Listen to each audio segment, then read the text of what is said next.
This is a really cool and borderline disturbing story that happened to my friends and me a couple of years ago.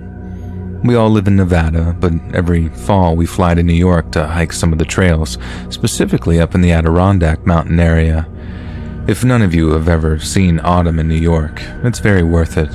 The sights are beautiful. Breathtaking, really, is the word that comes to mind. I know a lot of people where we live think of New York City every time we say that we're going to New York, and they don't realize that the state is kind of big, and most of the state is mountains and forests. Basically, do yourself a favor and check it out, especially if you're a fan of nature and the outdoors. The Adirondacks are a must.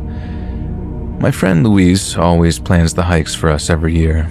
He's one of those strange types of people who could live off the land, be stranded in the elements, and survive relatively easily. We trust Luis.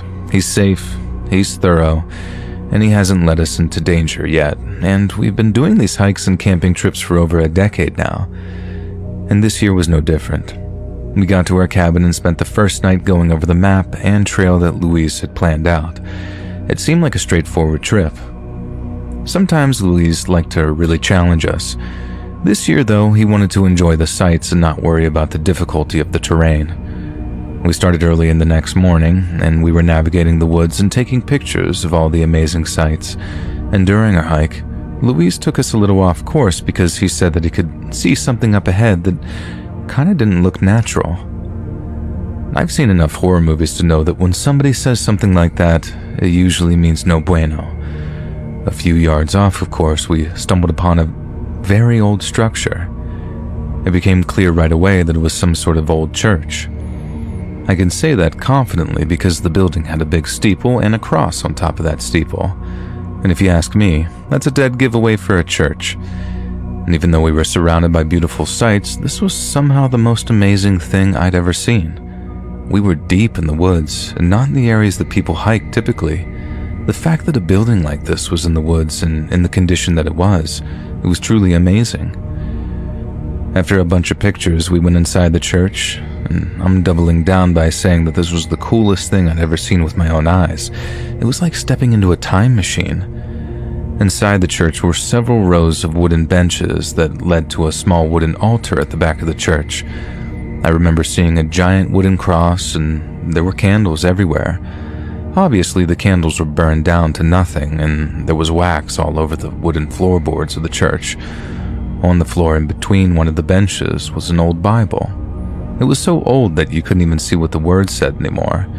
And to this day, I still have that Bible on my bookshelf because it was an awesome conversation starter that obviously leads to this story. We hung around inside of the church for a while, just sort of taking in the awe of the situation.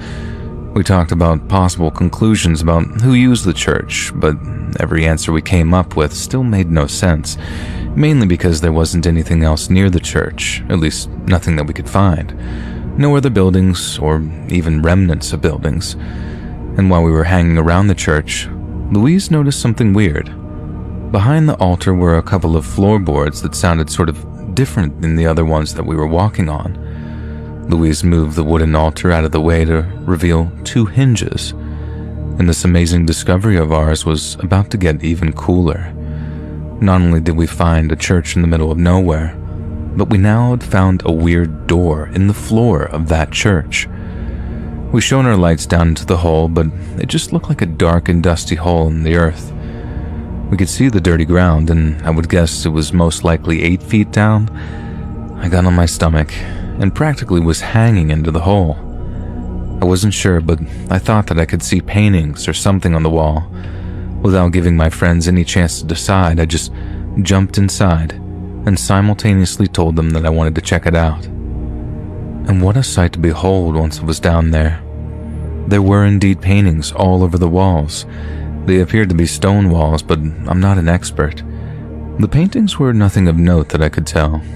Symbols of weird things that I can't really describe. Nothing really offensive, and it didn't look like any sort of language that I could recognize, which isn't saying too much. I'm sure that it was religious symbology, but I'm not religious, so I have no idea. While I was mesmerized by the weird symbols, my eyes were directed to the back of the dark square room. There was a small boarded-up hole in the wall. It was an intentionally boarded up hole with wooden planks and nails. I was shouting to my friends what I was seeing as I was going, and I told them that I was going to break the boards down and see what was in there. I could hear Louise screaming up above me, but I just sort of ignored him. I ripped the planks down and shone my light in the hole. It was as dark as my light could see. The weirdest part was the heat coming from the hole. It was legitimately warmth coming out of that hole. It was a little too tight for me to crawl into, so unfortunately I never got to see any further. Our lights were powerful too, and the fact that it was just continued darkness is what really amazed me. Once my friends pulled me back up, they each took a turn inspecting the hole in the wall, and we felt like explorers. This was the first time in all the years that we went hiking that I felt emotions like this.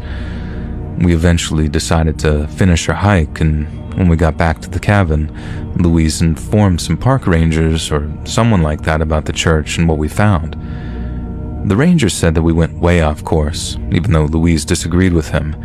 The ranger told Louise that the hole supposedly led to some collapsed mine from a long time ago.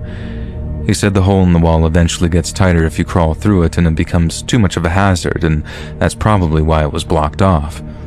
We tried doing more research about the area, and we found some info, but nothing that gave us direct answers.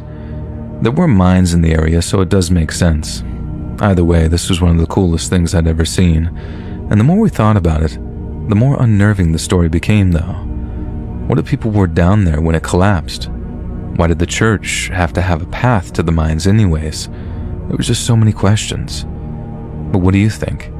Do you really think it was some sort of mine entrance, or something else entirely?